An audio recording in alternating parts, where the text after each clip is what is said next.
할렐루야. 오늘 참 좋은 날입니다. 네. 오늘 특별히 어버이 주일이죠.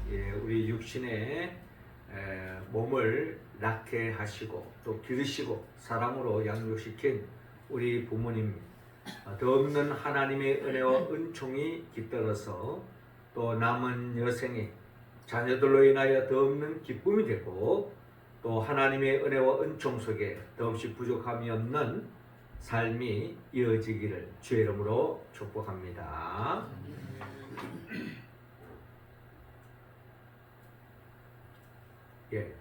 이집트에 가면은 우리가 잘 아는 피라미드가 있죠. 이 피라미드 앞에는 스핑크스가 있습니다. 이 스핑크스가 마치 이 피라미드를 지키는 듯이 보여지는데, 이 오리엔트 신화에 보면은 이 스핑크스라고 하는 이 괴물이 있는데, 이 스핑크스에 수수께끼가 있습니다. 그러니까 이 괴물 스핑크스가 지나가는 사람을 길목에 딱 서서 사람들에게 수수께끼를 내는 거예요. 그래서 그 수수께끼를 알아맞추면 통과하고, 그 수수께끼를 풀지 못하면 그 자리에서 잡아먹는 아주 무지무지한 그런 괴물이 바로 이 스핑크스였습니다.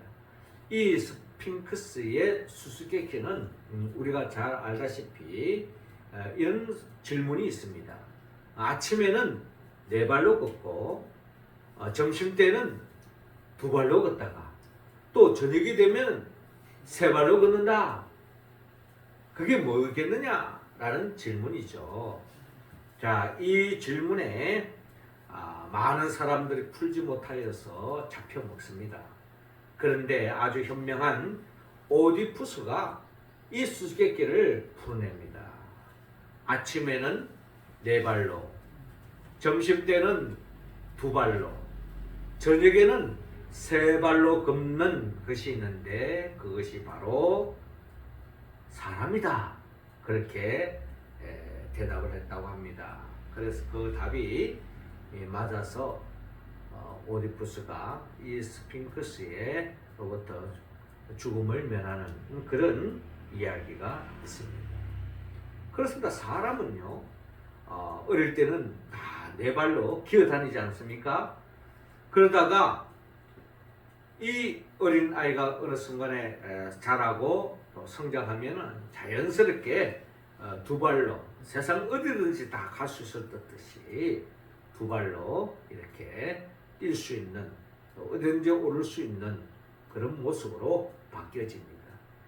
그러나 그 젊음도 오래가지 않습니다. 어느 한순간이 되면은 지팡이를 짚지 않고는 움직일 수 없는 그런 삶의 자리로 나아갈 수밖에 없다는 거죠. 그러니까 이 스핑크스 수수께끼를 통해서 인간이란 뭐냐? 결국 인간은 한때 젊을 때야 내 힘으로, 내 의지로 뭐든지 다 할 수 있을 것 같지만 인생 전체를 들여다볼 때에 결국 우리 인간은 누군가의 도움이 없이는 살아갈 수 없다. 이게 바로 스핑크스 수수께끼를 통하여 들려주는 인간의 실존, 인간의 현주소, 인간의 삶의 자리다라는 것입니다. 결국 사람은 누군가의 도움이 없이는 스스로 혼자 살아가게 수 없다라는 것이 바로 인간의 특징이다라는 것입니다. 오늘 성경의 본문의 말씀에 보면은 주님께서 이제 죽음의 권세를 깨뜨리고 부활하셨잖아요. 부활하신 주님이 흩어진 제자들 다시 불러 모으고 그들에게 다시 한 번 더 주님이 그동안 가르치셨던 말씀을 다시 한 번 더 되새기게 하시고 주의 말씀을 증거하면서 어떻게 보면 이제 주님이 성천을 이제 앞두고 제자들에게 어떻게 보면 마지막으로 하신 말씀이 오늘 본문에 기록되어 있다라고 우리는 보여지는데, 특별히 예수님이 십자가 못 박혀 죽기 전에 하신 말씀이 오늘 요한복음 14장에 나타나 있습니다. 그래서 예수님이 부활하시고 성천하실 때까지에 남기셨던 말씀은 그의 기록상에 나타나 있잖아요. 하지만 그 말씀은 예수님이 십자가에 못 박혀 죽음을 임박했을 때에 제자들에게 하신 그 말씀이 바로 주님이 이제 성천하시기 전에도 아마 이러한 말씀을 하셨을 것이다 라는 생각 속에서 우리가 오늘 본문을 우리가 붙잡게 되어지고요. 오늘 본문을 통해서 이제 제자들을 이제 홀로 두고 이제 주님은 성천하여 제자들과 육신의 이별을 떠납니다. 이런 속에서 또 제자들은 나름대로 또 주님이 없이는 이제 우리가 어떻게 살까?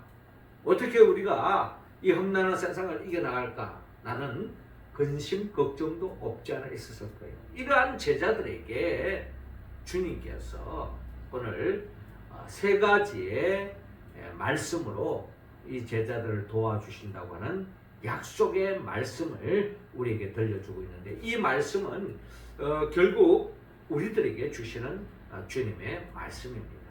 우리가 이 말씀 붙잡고 살아갈 때는 우리가 이 험난한 세상을 담대하게 이겨나갈 수 있다.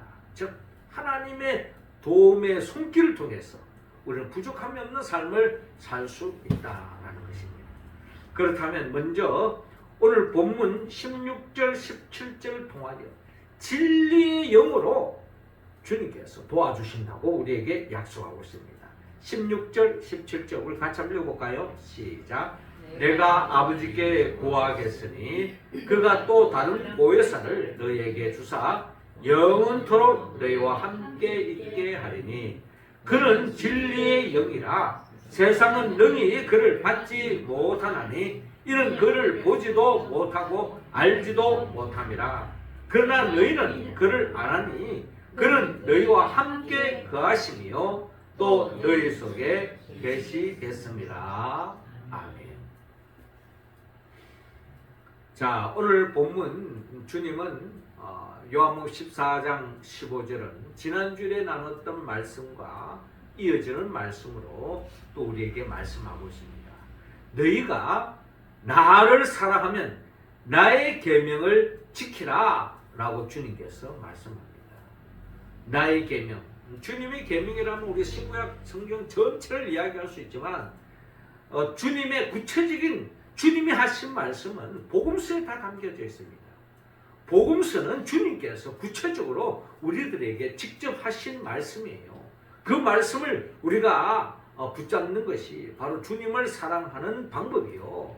진정 주님을 사랑한다면 그 말씀을 읽고 그 말씀을 묵상하고 그 말씀을 내가 안다라고 하는 것이 중요한 것이 아니라 그 말씀이 내 삶 속에 비어져서 내 삶 속에 드러나는 것, 이것이 진정 주님을 사랑하는 삶이에요.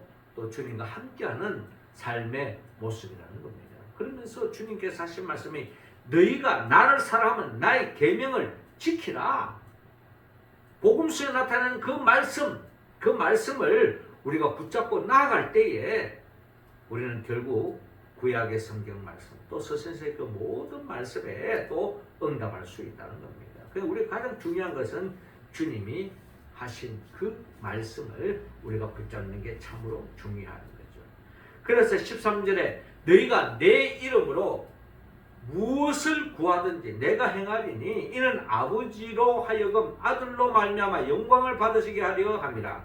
내 이름으로 무엇이든지 내게 구하면 내가 행하리라. 이거 우리 지난주에 나눴던 말씀이죠. 주님이 많은 계명 중에 특별히 우리를 돕고자 주님이 하신 말씀은 바로 기도의 특권이라는 것입니다. 우리가 어떠한 어려움이 있더라도 어떠한 문제가 있더라도 그 속에서 낙심하지 말고 원망하지 말고 불평하지 말고 결국 주님께 주의 이름 붙잡고 기도하며 나아가면 주님께서 우리에게 살 길을 열어주시고 도와주신다 하는 약속의 말씀을 우리에게 들려주고 있는 것입니다. 그러면서 구체적으로 너희가 주님을 사랑하고 주의 계명을 지켜 나아가면 주님께서 어떻게 도와주느냐? 16절에 내가 아버지께 구하겠으니 그가 또 다른 보혜사를 너희에게 주사 영원토록 너희와 함께 있게 하리니 라고 말씀하고 있습니다. 그리고 육신의 몸으로서 주님은 이제 제자들과의 이별이 있지만 영으로 주님께서 도와주시는데 또 다른 보혜사를 너희에게 주사 영원토록 너희와 함께 있게 하겠다. 영원토록 너희와 함께 하겠다. 무엇으로? 또 다른 보혜사. 주님의 하나의 또 다른 이름이 있다면 보혜사죠. 우리를 도와주신다는 거예요. 그런데 또 주님이 떠나시고 나면 어떻게 도와주느냐? 또 다른 보혜사. 그것은 바로 성령을 말하고 있습니다. 성령님께서 너희를 도와주겠다라고 하는 주님의 약속의 말씀이죠. 그러면 이 또 다른 보혜사 성령이 어떤 일을 하느냐? 17절에 그는 진리의 영이라 세상은 능히 그를 받지 못하나니 이는 그를 보지도 못하고 알지도 못합니다. 그러나 너희는 그를 아나니 그는 너희와 함께 거하시며 또 너희 속에 계시겠습니다. 라고 말씀하고 있습니다. 한마디로 성령님은 우리를 도와주시는데 성령님은 진리의 영이라는 겁니다. 올바른 길로 인도해 주신다는 것입니다. 이것이 바로 주님의 영의 특징이라는 것입니다. 우리가 성령을 붙잡지 않으면 이 혼탁한 이 시대 속에서 우리가 어디로 가야 할지, 무엇이 진실인지, 무엇이 진리인지 우리는 헤아릴 길이 없다는 거예요. 많은 사람들이 떠들면 그게 진짜인가 보다 하고 쫓아가다가 그게 바로 넓은 길이요 멸망길로 갈 수가 있다는 겁니다. 그 성령이 우리 가운데 늘 임재하셔야만이 우리는 균형을 잡을 수 있고 무게 중심을 잡을 수 있고 신의 정신을 뛰어넘어 하나님의 관점에서 하나님 정신으로 올바른 길로 나아갈 수 있다는 것입니다. 우리가 예전에는요 누가 이런저런 이야기를 하면 이 말이 맞다 내 말이 맞다 막 이런 이야기를 하다가 누가 이런 말을 하면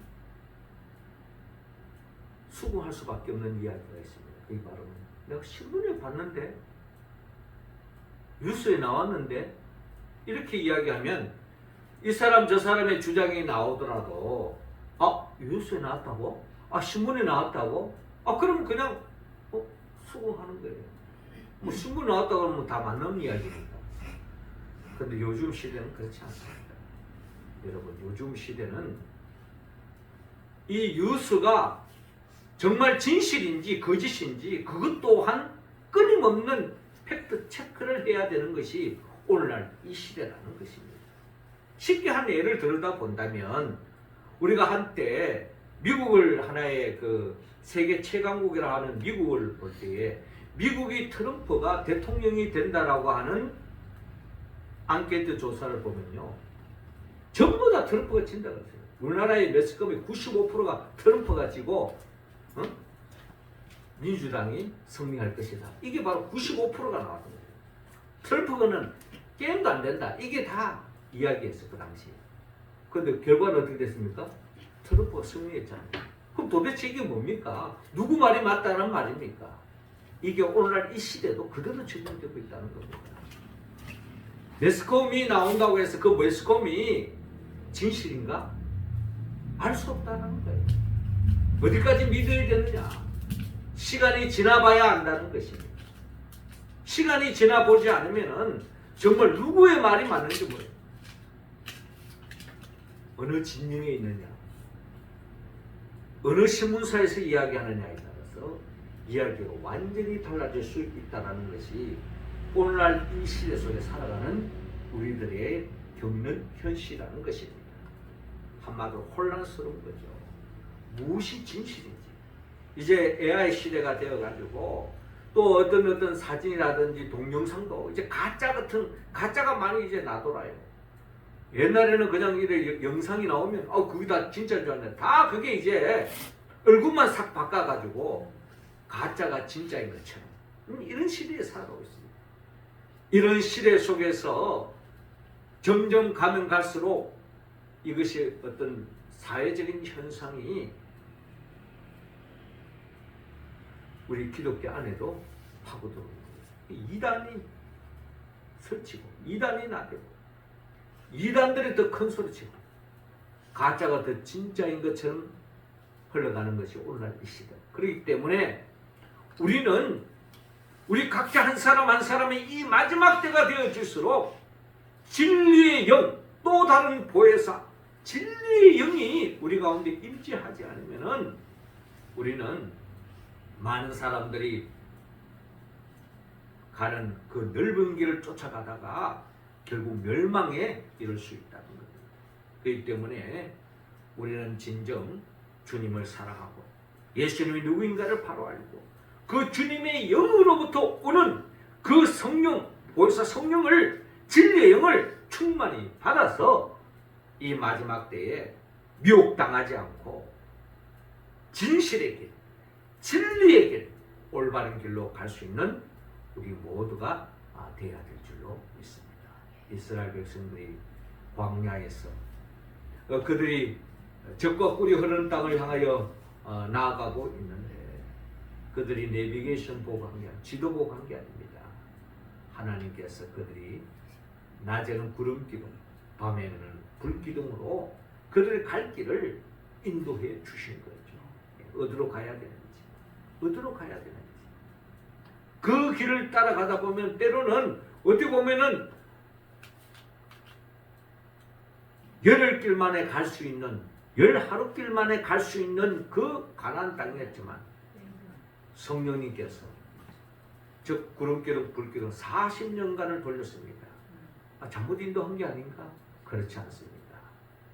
결국 성령님께서 구름기둥 불기둥으로 이스라엘 백성들 가장 그들을 연단시키시고 가나안 땅에 가서 정말 참된 복을 누릴 수 있도록 연단시키는 과정 속에서 인도하신 것을 볼 수가 있습니다. 그러므로 우리 또한 이 마지막 때에 진리의 영이 우리 가운데 늘 임재하셔서 목사님 말이라고 다 맞는 게 아니에요. 유수다고 다 맞는 게 아닙니다. 대통령이 말한다고 다 맞는 게 아니에요. 훌륭한 사람이 유명한 사람이 말한다고 다 맞는 게 아닙니다. 조회수가 엄청 많은 유튜브가 하는 이야기가 다 맞는 게 아니에요. 우리는 이 마지막 때에 미혹당하지 않고 진리의 영, 보혜사 성령의 인도하심을 따라 하나님 보시기에 부끄럽지 않는 올바른 길로 한 걸음 한 걸음 나아가는 우리 모두가 되기를 주의 이름으로 축원합니다. 두 번째로 주님은 제자들에게 위로의 영으로 도와주신다고 말씀합니다. 18절 말씀 우리 같이 한번 읽겠습니다. 시작. 내가 너희를 고아와 같이 버려두지 아니하고 너희에게로 오리라. 아멘. 이어지는 말씀 18절에 내가 너희를 고아와 같이 버려두지 아니하고 너희에게로 오리라 라고 말씀하고 있습니다. 고아와 같이 버려두지 않는다. 이 사실 우리가 성경에 보면은 과부, 고아를 도와주라 이런 말이 많잖아요. 그런 말이 왜 나옵니까? 고아가 이 험난한 세상을 살아가기에 너무 힘들다는 거예요. 과부는 도와줄 남편이 없다는 거예요. 고아는 도와줄 부모가 없다는 거예요. 누군가가 도와줘야 된다는 거예요. 그래서 그들을 잘 보살펴 주라는 겁니다. 어떻게 본다면 우리 또한 주님이 떠나고 나면 제자들 입장에서는 마치 고아 같은 입장이에요. 주님을 스승으로 모시고 주님을 구주로 고백하고 주님을 따라가도 주님이 없었어요. 눈에 보이지 않아요. 또 마치 고아 같은 어떤 심리적인 현상이 나타날 수 있겠죠. 그러나 성령님께서 함께 하시고 도와주셔서 고아같이 버려두지 아니하고 너희에게로 오리라. 함께 하실 뿐만 아니라 또 영으로 함께 할 뿐만 아니라 장차 재림하여 오셔서 너희와 함께 하겠다고 하는 약속의 말씀을 우리가 볼 수가 있습니다. 그래서 이스라엘 백성들이 출애굽을 하여 가나안 가는 과정 속에서 하나님이 구름 기둥, 불 기둥으로 늘 함께한 것을 우리가 보십니다. 낮에는 구름 기둥, 밤에는 불 기둥. 우리는 여름이 있고 겨울이 있잖아요. 1년 단위로. 그런데 이스라엘은 아시다시피 낮에는 여름이에요. 밤에는 한겨울입니다. 제가 예전에 이스라엘 성지를 갔는데 낮에는 반팔 입고 다녀요. 그런데 밤에 되면은 겨울 옷을 입습니다. 시내산을 올라가는데 완전히 그냥 겨울 패딩을 가져가야만이 밤을 보낼 수가 있습니다. 하루 안에 우리는 1년 단위로 여름, 겨울이지만 그건 하루 단위 속에서 낮에는 반팔, 밤에는 또 긴 옷을 입어야만이 되는 이런 요정 속에 하나님께서 낮에는 시원하도록 구름 기둥으로 그들을 인도하시고 덮어주시고 햇빛을 가려주시고 밤에는 불 기둥으로 그 추위를 이겨나갈 수 있도록 인도해 주시는 우리 참 좋으신 하나님이신 것을 볼 수가 있습니다. 우리는 세계적인 화가 우리가 레오나르도 다빈치를 우리는 이야기하지 않을 수가 없습니다. 이분이 남긴 작품은 우리가 잘 알다시피 또 모나리자, 또 최후의 만찬 이런 어떤 예술 작품뿐만 아니라 그런 과학적으로도요. 어떻게 보면은 그가 구상한 상상의 그 모델이 마치 비행기를 만들게 된 동기를 유발하게 되는 그런 결과를 낳았고 그 당시에 많은 사람들이 천동설을 주장할 때 지동설을 주장하는 이런 나름대로의 과학적으로도 또 엄청난 업적을 남긴 분이 바로 레오나르도 다빈치였다는 것을 우리는 잘 알고 있습니다. 그런데 이 레오나르도 다빈치는 어릴 때에 부모님이 세상을 떠나고 말았습니다. 부모님이 세상을 떠난 가운데서 엄청난 어려움이 많았겠죠. 우리가 다 자랄 때에 부모님의 그 적절한 사랑을 받고 자라는 것이 얼마나 우리 인생에 큰 힘이 되고 또 특별히 어버이주의를 통해서 우리가 우리 어버이날을 통해서 우리 어버이께 감사하고 이런 표현하는 게 뭡니까? 그런 부모님의 그 희생, 헌신, 그 사랑을 통해서 나의 오늘 내가 살아가고 있다는 것을 우리가 생각해 볼 때에 그 사랑을 잊지 않고 고마움을 표시하고 사랑을 표현하는 것이 바로 우리들의 모습 아닙니까? 그런데 이 레오나르도 다빈치는 어릴 때 부모님의 세상을 다 떠났기 때문에 고아로 자랐어요. 그런데 그 빈자리를 할머니가 부모 역할을 해주신 것입니다. 할머니는 늘 이 레오나르도 다빈치가 너무나도 내성적이고 또 소극적이고 또 사람 친구들에게 따돌림 당하고 너무나도 많은 면에 있어서 또 성격이 또 외골수였고 이런 어려움이 있었습니다만은 할머니는 끊임없이 이 다빈치를 끊임없이 위로해주고 격려해주고 나는 앞으로 멋있는 일을 할 것이다. 훌륭한 일을 할 것이다. 하고 격려하고 늘 지지해 주었다는 것입니다. 너는 무엇이든지 할 수 있어. 할머니는 너를 믿는다 하는 이런 말을 늘 들려주었다고 합니다. 결국 할머니는 숨이 거두는 그날까지 그 말을 단 하루도 그런 적이 없었다고 합니다. 이 할머니의 위로의 말, 이 격려의 말, 희망의 말이 결국 레오나르도 다빈치를 세계적인 업적을 남기는 그런 인물로 서게 된 것이 바로 이런 과정이 있었다는 것을 우리는 잘 알 수가 있습니다. 모나리자, 또 최후의 만찬 이런 작품을 남기까지 그는 덧없는 할머니를 통해서 위로받고 격려받고 또 도움을 받았던 것입니다. 우리 인생도 마찬가지입니다. 태어날 때부터 부모님의 사랑을 또 받기도 하지만 또 부모님이 없으면 할머니를 통해서 또 할머니는 없으면 하나님은 성령님은 또 다른 방법으로 우리를 지지해 주시고 격려해 주시고 함께 해 주신다는 것입니다. 성경적으로 볼 때에 이 성령님은 결국 마귀는 끊임없는 우리에게 참소자로서 우리를 끊임없이 우리를 비하시키고 우리를 조롱하고 비아냥거리고 참소하고 우리의 지난날의 허점을 들춰내고 하나님 앞에 우리의 부족함을 이야기하지만 그러나 성령님은 끊임없이 우리의 변호를 해주시고 우리를 지지해 주시고 우리를 위로해 주시고 격려해 주신다는 겁니다. 이 성령님이 함께할 때에 우리는 어떤 상황 속에도 어떤 결핍 속에도 성령님이 함께하면은 모든 부족함이 채워지는 그 어떤 놀라운 은혜를 경험할 수 있기 때문에 오늘 주님께서는 성천을 앞두고 제자들에게 위로의 영으로 내가 너희를 도와주겠다라는 약속의 말씀을 오늘 우리는 본문을 통하여 들을 수가 있습니다. 이 위로의 영으로 충만한 사람은 결국 어떠한 난관도 이겨나갈 수 있습니다. 우리가 잘 아는 것처럼 이스라엘 백성들이 출애굽을 하여 이제 가나안의 정탐꾼을 12명을 보내지 않습니까? 그 중에 2명 갈렙과 여호수아. 그는 어떻게 보면 하나님의 영으로 충만했습니다. 모든 10명의 정탐꾼은 야, 그 땅은 참 좋은 거는 맞지만 우리는 그 땅을 차지할 수 없다.